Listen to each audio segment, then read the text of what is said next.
जय हिंद फ्रेंड्स, कैसे आप सभी। मैं फिर से आपके सामने हिस्ट्री की क्लास लेके उपस्थित हो गया हूँ। जैसा कि आप सभी को पता है कि अपनी रोज़ शाम को हिस्ट्री की क्लास आती है। हम मेडाइवल हिस्ट्री में तुर्क आक्रमणकारी तथा अरब आक्रमणकारी के बारे में पढ़ चुके थे। अब पढ़ रहे हैं। आज का अपना टॉपिक है दिल्ली सल्तनत। दिल्ली सल्तनत किसने स्थापित किया, कैसे शुरू किया और इसका अंत कैसे हुआ दिल्ली सल्तनत का, तो आज उसी के बारे में पढ़ेंगे। आप सभी मेरे साथ जुड़ जाइए और कमेंट, अगर आप तैयार हैं तो कमेंट बॉक्स में जय हिंद लिख दीजिए। फिर हम शुरू करते हैं अपना टॉपिक। तो अपना टॉपिक है दिल्ली सल्तनत। दिल्ली सल्तनत, जब मोहम्मद गौरी की मृत्यु 1206 में हो जाती है तो उस समय दिल्ली तथा लाहौर का जो शासन था वो किसके अधीन था? कुतुबुद्दीन ऐबक। तो कुतुबुद्दीन ऐबक ही दिल्ली सल्तनत का प्रथम शासक बना, क्योंकि दिल्ली सल्तनत के पास कुतुबुद्दीन ऐबक था तो उसने इस पर दिल्ली पर आधिपत्य कर लिया।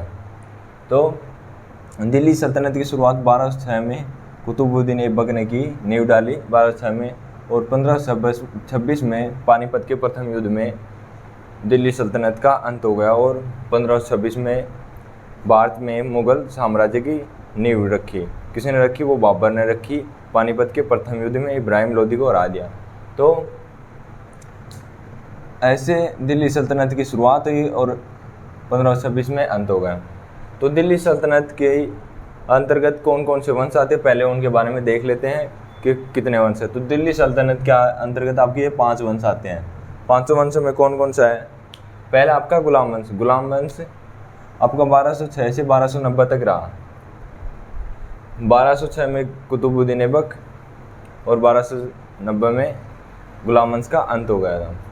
इसी प्रकार दूसरा आता है खिलजी वंश। खिलजी वंश 1290 से 1330 तक, जो कि सबसे कम दिल्ली सल्तनत का दिल्ली सल्तनत का सबसे कम जिसने शासन किया दिल्ली पर, वो कौन था? वो था खिलजी वंश। और दूसरा है आपका तीसरा तुगलक वंश, जिसने सबसे ज़्यादा समय तक दिल्ली पर अपना अधिकार जमाए रखा। फिर आता है आपका चौथा सैयद वंश, 1414 से और 1451 तक। फिर आपका है 5वां लोधी वंश, 1451 से 1526 तक। 1526 में बाबर ने इब्राहिम लोदी को हरा दिया और फिर 1526 में पानीपत के प्रथम युद्ध के बाद में बाबर जीत गया और फिर क्या हुआ? दिल्ली सल्तनत का तो अंत हुआ और मुगल साम्राज्य की भारत में नींव डाली गई। तो ऐसे था अपना ये 5 वंश के बारे में दिल्ली सल्तनत के अंतर्गत हम पढ़ेंगे। तो आज शुरू करने वाले हम इन 5 वंशों को याद करने की ट्रिक है। ये ट्रिक है, आप बीच बीच में मैं कुछ ट्रिक भी बताता जाऊंगा और आपको उनको याद कर लेना है। गुलाब खिलाकर तुम शायद लौट आओगे। ट्रिक है, गुलाब खिलाकर तुम शायद लौट आओगे। गुलाब में गए से गुलाम वंश, गुलाम वंश पहला। फिर आपका है खिलाकर में खी से खिलजी वंश, खिलजी। फिर तुम में तू से तुगलक वंश, तुगलक। शायद में सह से सैयद वंश, सैयद। और फिर लौट के तो लौट, तो इसमें आ जाएगा लोधी वंश, लय से लोधी। तो ये है एक ट्रिक, गुलाब खिलाकर तुम शायद लौट आओगे। कोई कह रहा है कि गुलाब खिलाकर तुम शायद लौट आओगे, तो ये है ट्रिक। गुलाब में गए से गुलाम, खी से खिलजी, तू से तुगलक वंश, सह से सैयद वंश, लय से लोधी वंश। ये ट्रिक, ये 5 वंश याद करने की ट्रिक है। अब पढ़ेंगे पहला वंश आपका जिसने दिल्ली सल्तनत की नींव रखी भारत में, वो आता है पहला वंश आपका गुलाम वंश। गुलाम वंश, गुलाम वंश कब से कब तक? 1206 से 1290 तक। गुलाम वंश के कुछ अन्य नाम हैं, जैसे दास वंश, क्योंकि गुलाम को हम दास भी कह सकते हैं। अरबी में इसको ममलूक वंश भी कहा जाता है। फिर इलबरी वंश, ये तीनों नाम इसी के हैं। और ये एक और नाम है गुलाम वंश, यानी चारों नाम इसी के हैं। गुलाम वंश कह दो, दास वंश कह दो, ममलूक वंश कह दो, चाहे इलबरी वंश कह दो, ये चारों नाम ही आपके गुलाम वंश के हैं। कहीं पर ऐसे मिल जाए दास वंश की स्थापना कब हुई, तो 1290 में, या फिर ममलूक वंश की स्थापना 1290 में। ये चारों नाम एक ही हैं, गुलाम वंश की। आप कंफ्यूज मत होना, इन चारों नामों को अपनी नोटबुक में नोट कर लेना। अब इसके अंतर्गत गुलाम वंश के अंतर्गत कितने शासक हुए? आपके 11 शासक हुए। 11 शासक में 11 कुछ इंपॉर्टेंट शासक आए उनके बारे में पढ़ेंगे। 11 शासकों के बारे में आपको पूरा डिटेल में, तो 5-7 शासकों के बारे में डिटेल में बताएंगे, और जो आपका अयोग्य शासक थे उनके बारे में थोड़ा बहुत ही बताएंगे, जो आपकी एग्ज़ाम की दृष्टि से इम्पोर्टेंट है, वो ही ज़्यादा हम ध्यान में रखेंगे। तो पहला शासक आता है आपका, कौन आता है? कुतुबुद्दीन ऐबक। ये गौरी का गुलाम था, और जब गौरी का भारत में शासन था तो ये लाहौर और दिल्ली का शासन, जो साम्राज्य था, उसको संभाल रहा था। तभी इसी के हाथ में आ गई दिल्ली, और इसने नींव रख दी दिल्ली सल्तनत की। तो ये इसका दिल्ली सल्तनत पर कब से कब तक? 1206 से 1210 तक, यानी बहुत ही कम 4 साल तक रहा। तो इसको गुलाम वंश का संस्थापक भी कहते हैं, क्योंकि इसने गुलाम वंश की स्थापना की थी। और दिल्ली सल्तनत का संस्थापक भी इसी को कहते हैं, दिल्ली सल्तनत का। दिल्ली सल्तनत का संस्थापक भी आपको कुतुबुद्दीन ऐबक को ही कहते हैं। गुलाम वंश का और दिल्ली सल्तनत का दोनों का संस्थापक कौन था? आपका था कुतुबुद्दीन ऐबक, जो गौरी का दास था। अब इसका जन्म कब हुआ? इसका जन्म हुआ 1150 में। 1150 में इसका जन्म हुआ। फिर जब इसने दिल्ली सल्तनत की नींव रखी, या फिर कह सकते हैं गुलाम वंश की नींव रखी, तब इसकी 2 राजधानियाँ थी। एक राजधानी थी लाहौर, दूसरी थी सैन्य राजधानी, वो थी दिल्ली। ये दोनों ही आपके लिए एग्जाम की दृष्टि से महत्वपूर्ण आपको पूछ लेगा कि तो कुतुबुद्दीन ऐबक की सैन्य राजधानी कौन सी थी? तो दिल्ली, और दूसरी राजधानी थी आपकी लाहौर। तो ये दोनों राजधानी आपको इम्पोर्टेंट है, आपको इनको याद रखना है। दोनों राजधानियाँ हो गई। अब जो दास थे आपको, इनको बाज़ारों में बेचा जाता था तथा इनको ख़रीदा जाता था। तो ऐसे ही था एक मिर्ज़ा कोका, मिर्ज़ा अजीज़ कोका था, जिसके पास से महमूद गौरी ने इसको कुतुबुद्दीन ऐबक को ख़रीदा। जो मिर्ज़ा को अजीज़ कोका था, उसके पास से गौरी ने कुतुबुद्दीन ऐबक को ख़रीदा और अपने पास ले आया। इसको गौरी ने 2 उपाधियाँ दी, एक दी थी मलिक, एक सिपल सलार। 2 उपाधियाँ दी, कौन कौन सी? मलिक और सिपल सलार। ये 2 उपाधियाँ दी गौरी ने इसके काम से प्रभावित होकर। और जब ये शुरुआत में आया ना, जब गौरी को लगा नहीं था कि ये इतना महत्वपूर्ण और योग्य शासक होगा, तो इसने अमीर आखुर का पद दे दिया। अमीर आखुर का पद क्या होता है? अस्तबैल का प्रधान।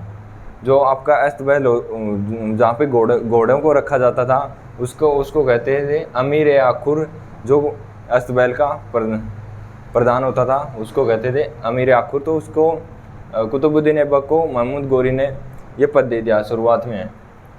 फिर इसके काम से प्रभावित हुआ तो ये ऐबक गौरी का दामाद भी बन गया। ऐबक गौरी का दामाद बन गया बाद में। पहले अमीर आखुर का पद दिया, फिर गौरी ने ऐबक को दामाद बना लिया। फिर आपका आता है इसके अन्य नाम भी है कुतुबुद्दीन ऐबक के।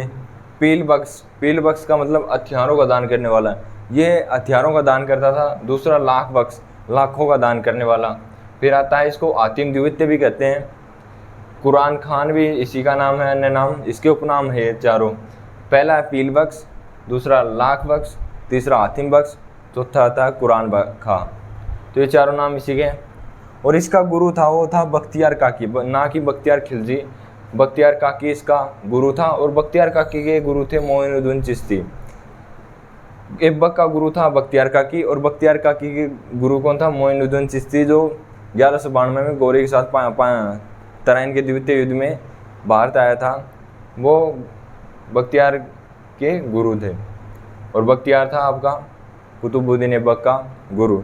तो ऐसे था हमारा ये अभी दिल्ली सल्तनत की शुरुआत हुई। अभी कुतुबुद्दीन ऐबक के बारे में और भी पढ़ेंगे कि इसके महत्वपूर्ण कार्य कौन कौन से हैं। तब आगे करते हैं हम आगे कि ऐबक ने कभी भी अपने नाम के सिक्के और खुतबा नहीं पढ़वाया, क्योंकि ये अपने आप को गौरी का गुलाम मानता था, जिसके कारण इसने अपने नाम का ना तो सिक्का चलाया और ना ही अपने नाम का खुतबा पढ़वाया। खुतबा क्या होता है?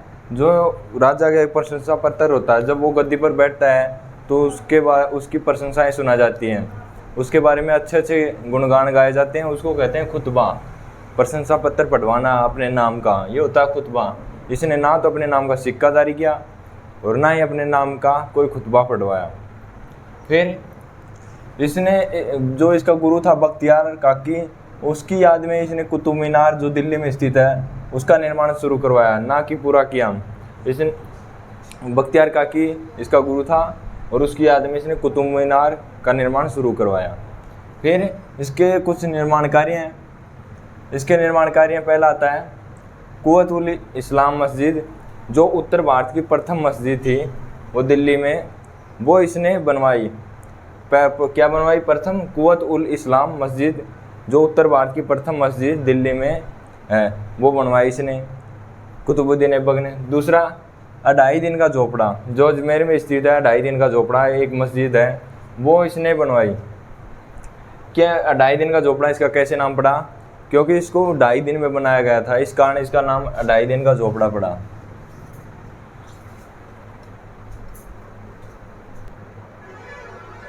तो इसने 2.5 दिन का झोपड़ा अजमेर में बनवाया, क्योंकि इसको 2.5 दिन में बनाया गया था। ओनली 60 घंटे में ये जो आपका 2.5 दिन का झोपड़ा ये बनाया गया था। यहाँ पर पहले एक संस्कृत विद्यालय था जिसको तोड़वा कर और यहाँ पर बनाया गया था, क्योंकि जो मजदूर थे उनको कहा गया था कि जितना जल्दी आप बनाओगे तभी आपको खाना मिलेगा, न तो इनको खाना दिया गया था न पानी, तब ये जाकर फास्ट एंड फास्ट 2.5 दिन में बनाया गया था। और ये आपकी उत्तर भारत की सबसे पुरानी मस्जिद, और वैसे पूरे भारत की पुरानी मस्जिद कौन सी है? चेरामन, जो कि केरल में स्थित है। भारत की सबसे पुरानी मस्जिद चेरामन, जो आपकी केरल में स्थित है, वो है पूरे भारत की चेरामन जुम्मा हो रहेगा, चेरामन जुम्मा। पूरे भारत की सबसे प्राचीन मस्जिद चेरामन जुम्मा, और उत्तर भारत की सबसे प्राचीन मस्जिद कुव्वत उल इस्लाम मस्जिद। फिर तीसरा है, इसने कुतुब मीनार का निर्माण शुरू करवाया। पूरा तो इल्तुतमिश ने बनवाया था। जो आपकी कुतुब मीनार थी, बख्तियार काकी की याद में भी शुरू की मस्जिद बनवाई थी, एक प्रकार की मस्जिद ही है। तो इसका निर्माण शुरू करवाया, पूरा का नहीं करवा सका। 1210 में इसकी चौगान खेलते समय मृत्यु हो गई, तब इसका निर्माण पूरा नहीं करा सका। इसकी टोटल ऊंचाई 72.5 मीटर है, और 1993 में इसको यूनेस्को में शामिल किया गया है। जो आपकी कुतुब मीनार है, इसकी लंबाई है 72.5 मीटर, और 1993 में इसको यूनेस्को में शामिल किया गया है। यूनेस्को विश्व धरोहर जो आपकी संस्था है उसमें शामिल किया गया है इसको 1993 में, और 72.5 मीटर ये लंबी है। इसका समय समय पर जीर्णोद्धार कई शासकों द्वारा करवाया गया। फिर आता है, ऐबक को गुम्बद कला तथा मेहराब कला का जनक कहा जाता है। गुम्बद कला, जो आपको ये ऐसे जो मकान बनाए जाते हैं इसके ऊपर ऐसे गोल गोल बनाया जाता है ना, उसको कहते हैं गुम्बद। और मेहराब, जैसे आप कोई मस्जिद में देखने जाओगे, वहाँ पर ऐसे ऐसे निशान से होते हैं, उसको कहते हैं, जैसे आपको स्क्रीन पर दिखाई दे रही होगी ऐसी, तो इसको कहते हैं मेहराब। और गुम्बद ऐसे दोनों आपको स्क्रीन पर दिखाई दे रहे हैं, तो इनको कहते हैं गुम्बद कला। और मेहराब कला का जनक ऐबक को माना जाता है, क्योंकि इसके शासनकाल में ही गुम्बद कला तथा मेहराब कला का जन्म हुआ था। फिर आता है, इसके दरबारी कवि कौन था? इसका दरबारी कवि एक ही था, हसन निजामी। इसकी पुस्तक थी ताजुल मासीर। कौन था? हसन निजामी इसका दरबारी कवि था, जिसकी पुस्तक थी ताजुल मासीर। और ऐबक का मकबरा कहाँ पर है? ऐबक का मकबरा लाहौर में है, जो इल्तुतमिश ने बनाया था। और इसकी मृत्यु हो जाती है 1206 में चौगान खेलते समय। चौगान घोड़े से गिरकर, चौगान आप घोड़े से जो आजकल खेलते हैं चौगान, वो भी 1210 आएगा यहाँ पर, 1206 नहीं, 1210 में घोड़े से गिरकर इसकी मृत्यु हो गई चौगान खेलते समय। तो ये था आपका इल्तुतमिश को दिल्ली सल्तनत का संस्थापक भी माना जाता है। तो इस प्रकार हमारा पहला शासक कंप्लीट होता है। कौन? कुतुबुद्दीन ऐबक। कुतुबुद्दीन ऐबक में कोई डाउट तो आप कमेंट कीजिए। फिर हम अगला शुरू करते हैं। आपका आता आराम शाह, यह आराम करता ही रह गया। क्योंकि इसने 8 माह ही शासन किया, 8 साल नहीं 8 माह है ओनली, पूरा 1 साल भी कंप्लीट शासन नहीं कर पाया, ओनली 8 महीने शासन किया। फिर इल्तुतमिश ने इसको गद्दी से हटाकर और फिर खुद बैठ गया। तो आराम सा आता है, आराम नाम भी एकदम वैसे क्वालिटी के हिसाब से ही है। 1210 में एक गद्दी पर बैठा और केवल 8 माह शासन कर पाया आराम सा, और फिर इल्तुतमिश ने इसे जूड़ के युद्ध में हरा दिया और फिर इल्तुतमिश आता है आपकी गद्दी पर। इसके बारे में कुछ ज़्यादा है नहीं, ये 8 महीने एकदम अयोग्य शासक था जो 8 महीने शासन कर पाया। फिर आता है आपका इल्तुतमिश। इल्तुतमिश को दिल्ली सल्तनत का वास्तविक संस्थापक भी कहा जाता है, क्योंकि ना तो इसने कोई युद्ध, कुतुबुद्दीन ऐबक ने युद्ध किया, साम्राज्य विस्तार नहीं किया, और ना ये आराम सा तो 8 महीने में क्या कर पाता है। तो इस प्रकार आता है आपका इल्तुतमिश 1211 से 1236 तक। इसको गुलामों का गुलाम भी कहा जाता है, क्योंकि इसने जो आपका कुतुबुद्दीन ऐबक है ना, कुतुबुद्दीन ऐबक ने इल्तुतमिश को खरीदा था और कुतुबुद्दीन ऐबक को गोरी ने खरीदा था। तो गोरी का गुलाम कुतुबुद्दीन ऐबक, कुतुबुद्दीन ऐबक का गुलाम इल्तुतमिश, तो ये गुलाम का गुलाम हो गया। तो इस प्रकार इसको गुलामों का गुलाम भी कहा जाता है। फिर आती है इसकी एक उपाधि, इसकी उपाधि थी अमीर उल उमरा, ईश्वर की भूमि का संरक्षण करता, इसने इसकी उपाधि आती है अमीर उल उमरा। और एक और उपाधि आती है इसकी सरे जहादार, सरे जहादार, और एक उपाधि अमीर उल उमरा, ईश्वर की भूमि का संरक्षण करता, इसकी उपाधि थी। फिर आता है इसके पिता कौन थे, इसके पिता थे इलम खां, इलम खां इसके पिता थे, और इसकी राजधानी थी दिल्ली। अब हम आगे इल्तुतमिश के बारे में पढ़ते हैं। दिल्ली से पहले इल्तुतमिश बदायूं का गवर्नर था। दिल्ली का तो बाद में 1211 में राजा बना, पहले वह बदायूं का गवर्नर था। इसने 1221 में मंगोल आक्रमण हुआ इस पर, और मंगोल आक्रमण का नेतृत्व करता कौन था, चंगेज खां। उसके विरुद्ध इसने लड़ाई लड़ी और मंगोलों को बाहर भगा दिया।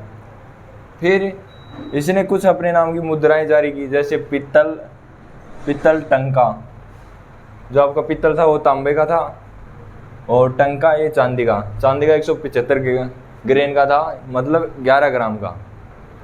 फिर इसको मकबरा शैली का जनक भी कहा जाता है, क्योंकि इसी के शासनकाल में मकबरा शैली का जन्म हुआ था।